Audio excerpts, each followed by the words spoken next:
I'm currently studying the 11th grade at Global Indian International School. It is common to be asked what you intend to study in college after high school. I've been facing the same question, and although I have a broad understanding of what I want to do, it gets a bit difficult to narrow down on the specifics. So, I thought it would be helpful to create this platform Unmajored, where I interview various professionals of different academic and career backgrounds, so that the information benefits not just me, but all those in the same boat out there. For today, we have with us Dr. Harsha Doddihal. Let me give you a brief introduction to him. He completed an MBBS at the University of Mumbai and then did an MD specializing in radiation oncology at the Tata Memorial Hospital. He worked as a clinical oncologist for some time, taught for a brief period, and went on to become an associate director at Indegene and medical director at Quintiles IQVIA. He is a board member at Prana Healthcare Enablers. At present, he is a vice president of clinical development at Glenmark Pharmaceuticals in Switzerland. So I think we'll start up from the beginning. What made you choose to become a doctor, knowing that it involves many years of hard work and dedication? I don't think I knew that there is many years of hard work or dedication required initially. Okay. I chose primarily from a perspective that I was fortunate enough to score the requisite marks, and I was kind of one of the first doctors in my family. And there was always this thought process that one could do much better, service to the by being a doctor. And since my mother's side as well as father's side, my mother's father wanted to start a hospital or something like that. Okay. And probably that had a subconscious bias towards it. Yeah. So I think moving on, you went on to do your specialization in oncology, right? What made you Yes. exactly choose oncology for you to specialize in?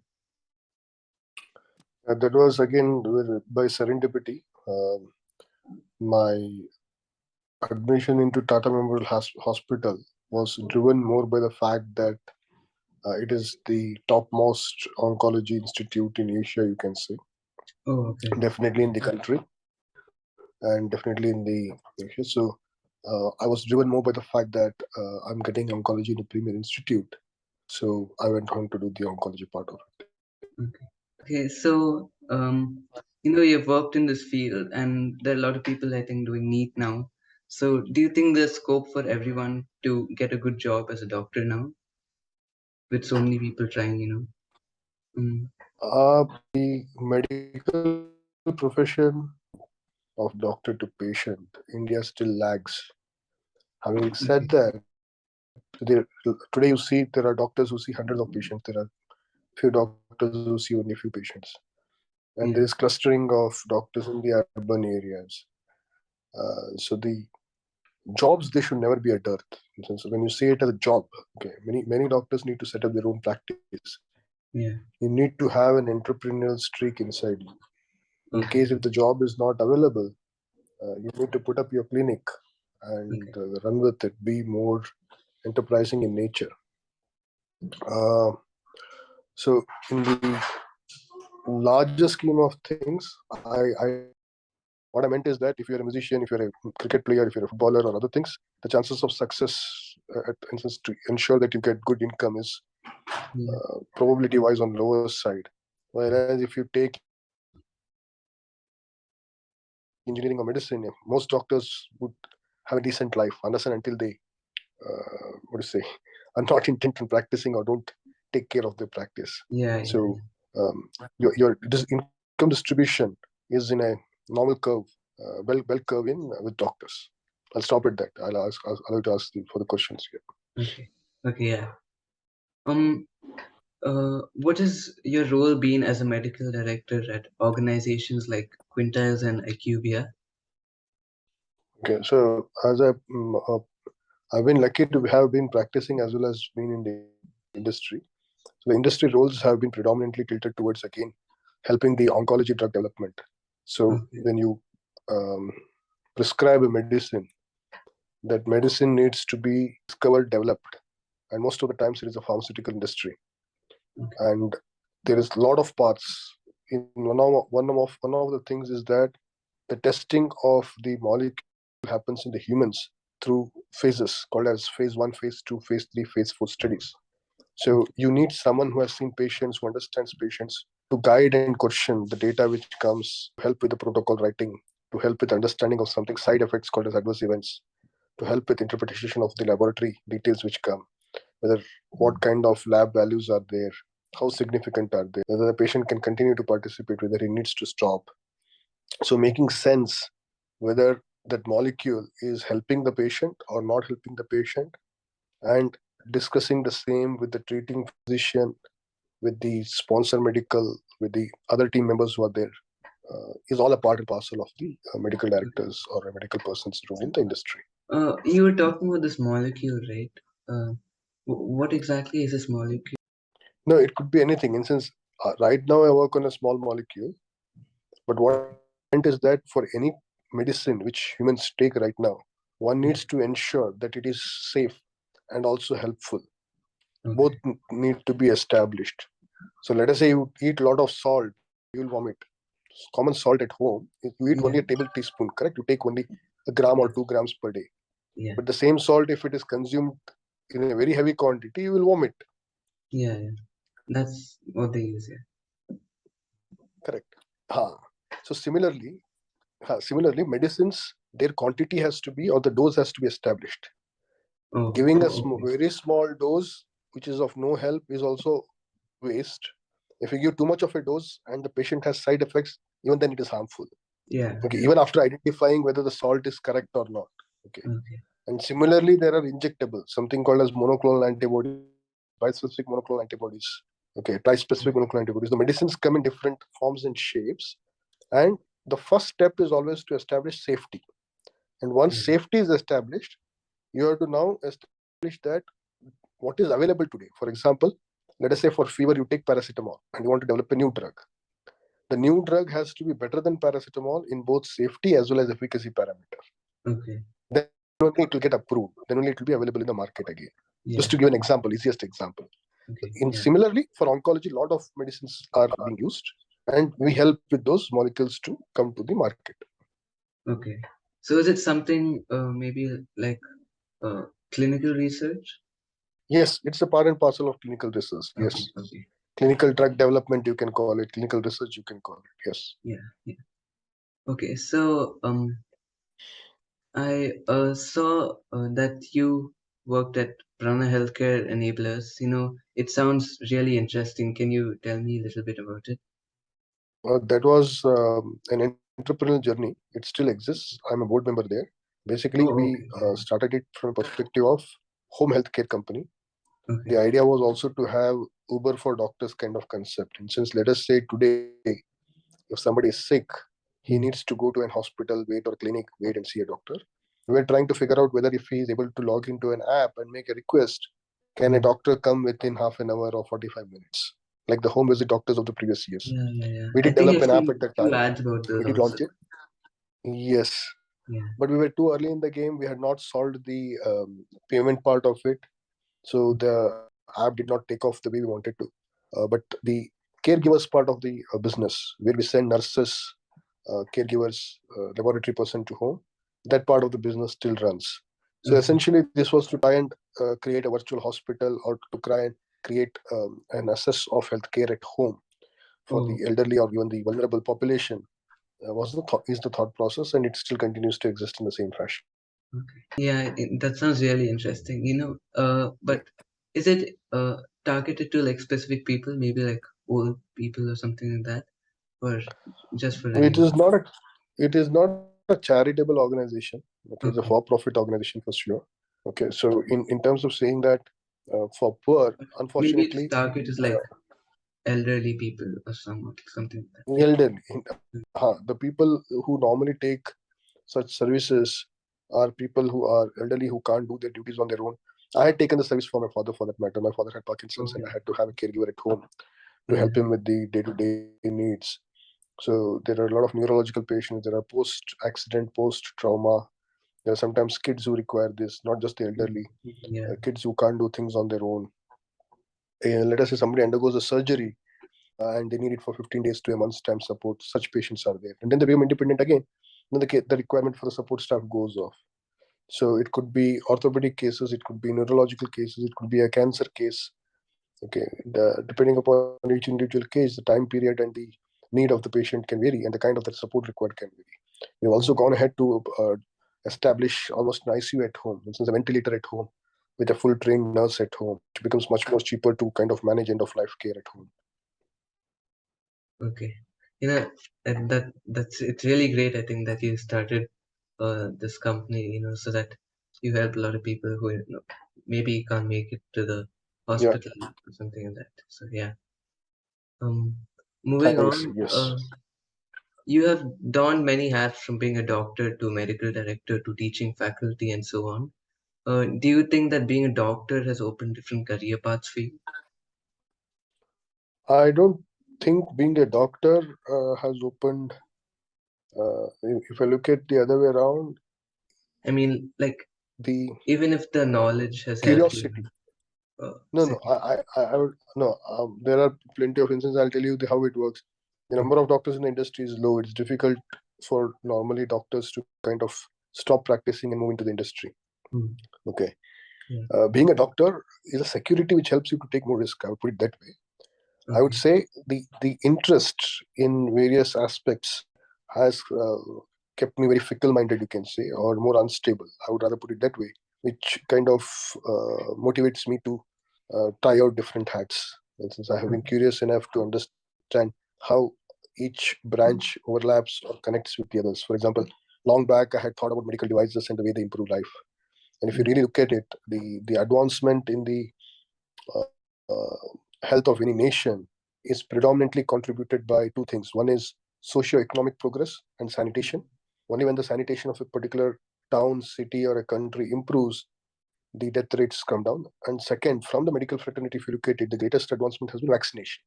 The greater the number of people who get vaccinated, the lower has been the infant mortality rate or the under five mortality rate. So these are very important parameters to look at. So when you look at it that way, so if you want to improve the health of a particular village, it is not that it should have a lot of doctors. What yeah. it requires is a good sanitation, good drinking water, and good drainage system. Okay. And that can Yeah. only happen when the income of that village is very good. So then Yeah. entrepreneurship comes into play. Okay. So that interest probably has made me always curious to don different hats. Okay. That's actually really interesting. I never, had that thought process before. Uh, Yes. yeah. What would be your advice to students interested in human biology, but maybe not in the field of medicine? Is there a huge advantage of doing medicine in today's world? Your first part of the question I was able to hear clearly. It says, what is Um, the advice to people who want to do to students interested in human biology, but biology, correct? Human biology. yeah, but not maybe medicine. Oh, absolutely. In sense, I believe um, uh, overall there is a tremendous scope from multiple angles. It's just the way you need to connect the dots. Okay, Okay. so let us say somebody is interested in biology and physics. Okay, he will develop nanotubes based or some other medical device based which can improve paralysis, which can improve vision, which can improve hearing, which can improve Oh, smell okay. perspective. Because today, if a person has lost smell, he cannot smell it.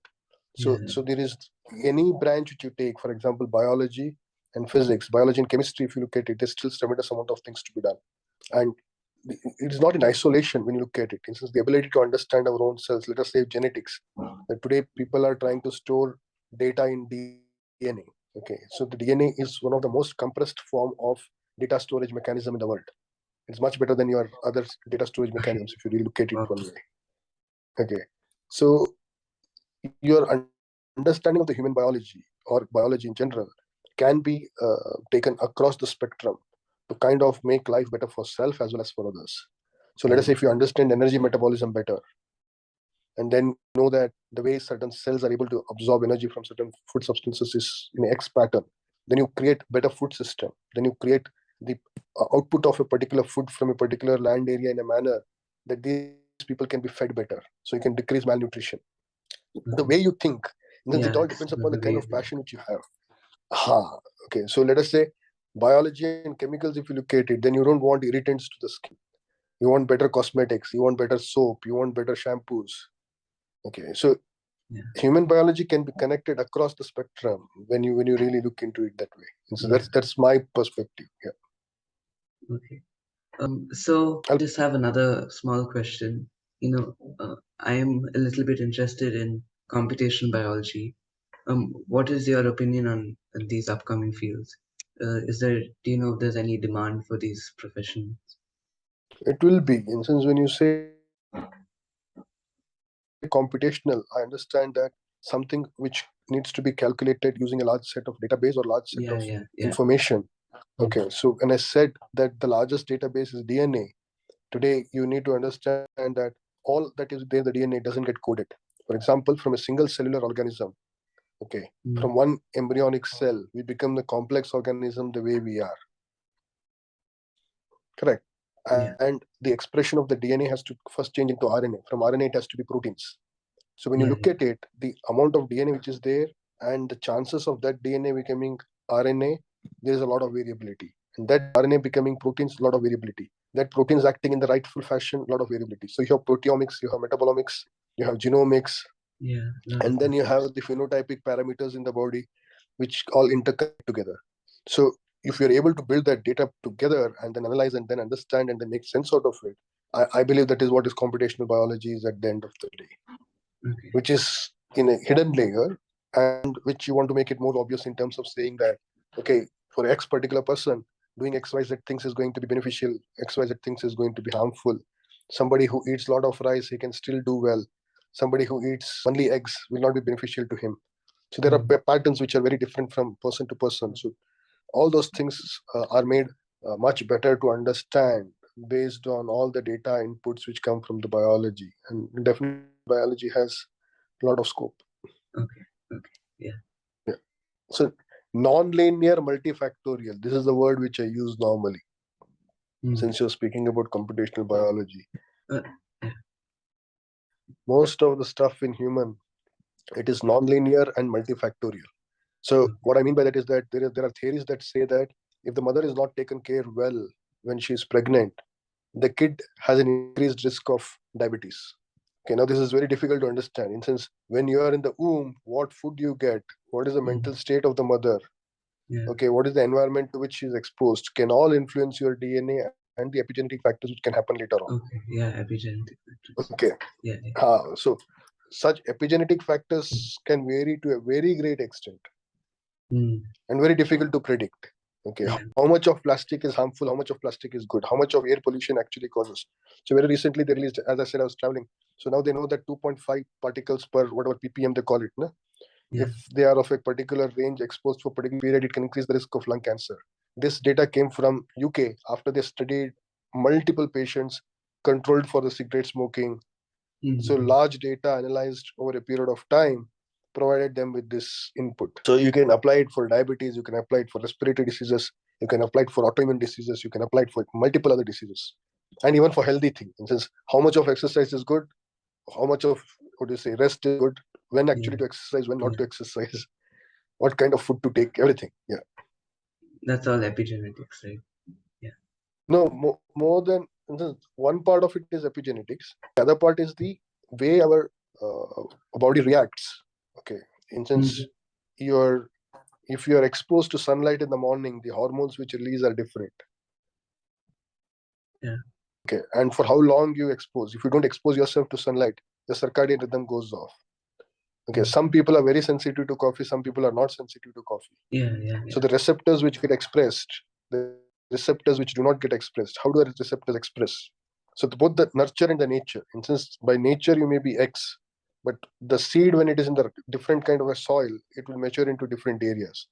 Mm, So it creates a lot of variabilities. So understanding that those variabilities brings in a lot of data factors. So for okay. example, second generation Indians in US have a different disease pattern than the first generation Indians. Then they start developing the diseases which are more common to the US population. So how diets over a longer period of time change the overall what is the makeup of a person, and then you start getting diseases which are common. And to top of that, today you have something called as gut microbiome, which is very unique to each individual. Okay. Yeah. I have. One more question. Do you think, being doing an MBBS and being a doctor has a huge advantage in terms, of getting jobs after practicing, or just after doing MBBS? See, first of all, I would discourage you from thinking in terms of jobs. Okay, Okay. I think the era of a job is going to go down. Mm. Okay, so when you say you do an MBBS, Yeah. you have completed something where you are at that threshold where you can probably practice, do a job, etc. But you may not be happy with the outcome of it. For Mm. example, today people who have passed out MBBS normally have the peer pressure of doing post graduation or super specialization Mm. or Yeah. branching out into the one form or the other. Correct. Yeah. So it is what you bring to the table and what skill sets you have got which makes Mm. you valuable. So if you, let us say, you are a very compassionate, empathetic person, so post MBBS, if you practice, you will practice well. People will still come to you. It is not that you will never be able to practice. A lot of BMS, BHMS doctors practice the same way and do very well in terms of earning, I mean to say. Mm. Okay. So at your juncture, you should choose something where you can feel connected to and get lost in it in Yeah. practical terms, and which you know that Okay. is going to give the society is going to reward you for that. Okay. Yeah. So medicine, when you choose, if you want to do MBBS and then you want to do, normally today it doesn't stop at MBBS. You will have to do some amount of specialization Yeah. Yeah. because the world overall is moving towards specialization. Yeah. Yeah. You True. you True. you need as well as range. This is what do you say? Breadth, range, and depth. What I mean by that is that you need to be good at MBBS, but then if you become a surgeon and you are good at medicine, it helps. Mm. Or if you are in a particular what do you say, radiologist with a good understanding of medicine or surgical techniques, that helps. So the specializations are required, but with a broader understanding of whatever you're doing. So I think I missed your question. Let me understand. So you're asking whether if you do MBBS, you're employable better. So my answer to that is that you're employable only to an extent of what you have learned or how much experience you have got. Okay. Do you think that knowledge of MBBS will, increase your skill set or whatever? You know, Knowledge and skill because set are different. because MBBS, is said to be, the most rigorous. Knowledge will be handy. No, it's true. MBBS is rigorous, but skill set of what? What skill set are you planning to improve? Like all-round skill set, pharmacy, pharmaceutical, basic human biology, molecular biology. No. See, not necessarily. No, see, for example, if you want to look at industry, the people who do MD Pharma can join a different. People who join industry after 10 years of practice are different. It converges at a point. Okay. But if your plan is to join an industry and you want to take the MBBS route, then you need to look at programs and situations which are conducive to that kind of stuff. You're Okay. basically using MBBS as a learning tool to help you become better at an industrial job. That's what you're saying, correct? Yeah, yeah, something. Yeah. Okay. So it'll again depend upon the kind of industry which you're choosing, and you will Mm. always have what do you say? You will have to overlap. In sense, you're coming to a very interesting point, which I normally say. So the intersection of two or three different fields, if you're good at that intersection, then you become much better at employable or at generating something new. So what I mean by that is that, let us say you're good in medicine and you're good in medicinal chemistry also, or you're good in drug development. Yes, that's one area of looking at it. But you're good in physics and you're good in medicine, then you want to be in biomedicine or biophysics, which is a Venn diagram of how to apply physics to humans. That is Yeah. another part of it. So there are many overlapping areas. By being in medicine, you will understand the human body better, of course. But whether you need to undergo a 5.5 year course to be do that is a question which is very difficult to answer, because there are many in the industry who may not come from MBBS but have created fantastic solutions for humans, as I was Yeah. mentioning previously. It is not necessarily that all inventions have come from doctors. Yeah. So when you look at inventions for patients and look at where did they come from, it's not necessarily that they have come from practicing doctors. Yeah. True. Yeah. So, Got it. so your CT, your MRI, your sonography, your replacement materials, later on doctors fine tune it. Yeah, I think uh, that's about all the questions I've got. I learned quite a bit today, from uh, why you became a doctor, and what you did as a medical director, and you know, you told me a bit Sure. about Prana Healthcare Enablers, and you also gave me like quite a few.